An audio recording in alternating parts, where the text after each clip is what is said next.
Армысыздар менің YouTube тыңдармандарым. Бүгін сіздерге студент қыз бен кәрі шалдың оқиғасының 4 бөлімін айтып беретін боламын. Мамырдың соңы. Алматыда ыстық басталған. Бірақ Айнұрдың жүрегі әлі де суық. Диплом қорғау күні келді. Университеттің үлкен залында шапан киген студенттер, гүл шоқтары, ата-аналардың қуанышты жүздері. Ал Айнұрдың ата-анасы ауылдан келе алмады. Ақша жетпеді.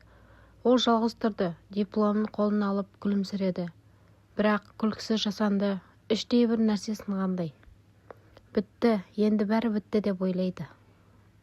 Жатақханадан азаттарын жинап, 2 чемоданға сыйғызды. Киімдері де аз, кітаптары көп. Қалған ақшасы небәрі 10 000 теңге. Бірақ ол өз шешімін қабылдаған. Астанаға кетеді, жұмыс тауып, жаңа өмір бастайды. Ешкімге ештеңе айтпайды. Ескі өмірді осы қалада қалдырады. Соңғы күні кешке қарай Сайран автобокзалына барды. Автобус сағат 9-да Астанаға шығады. Билетін соңғы ақшаға алған. Бұл жолы ақша төлемей мінбейді. Бұл жолы шынайы билеті бар. Автобус аялдамасында тұр. Айнұр сөмкесін сүйреп артқы есікке жақындады. Мырзағали аға рөлде отыр. Оны көрген кезде көзі жайнап кетті. Бірақ Айнұрдың жүзі салқын. «Кетіп барасың ба?» деді ол есікті ашып. Сыбырлап. Айнұр басын изеді. «Иә, оқу бітті. Енді көріспейміз».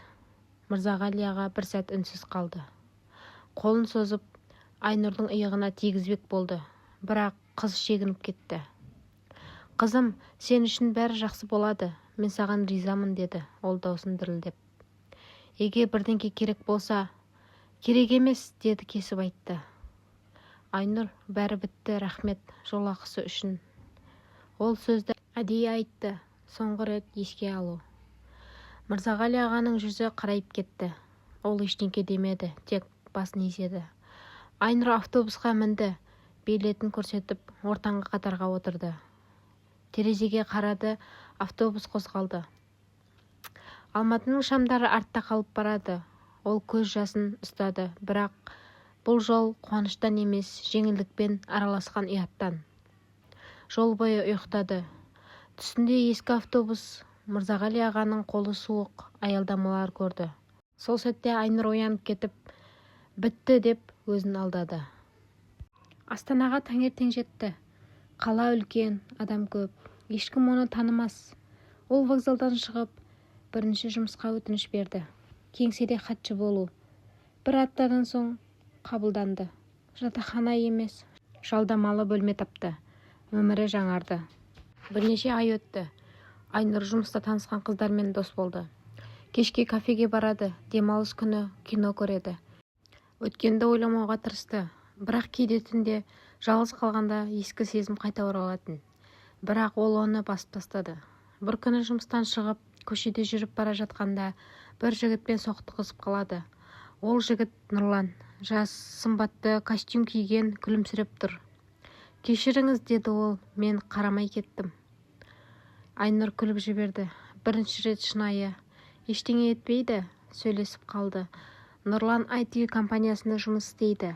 Жасы 27-де. Айнұрға телефон нөмірін берді. Келесі күні хабарласты. Кездесу ұйымдастырды. Кафе, серуен, сөйлесу.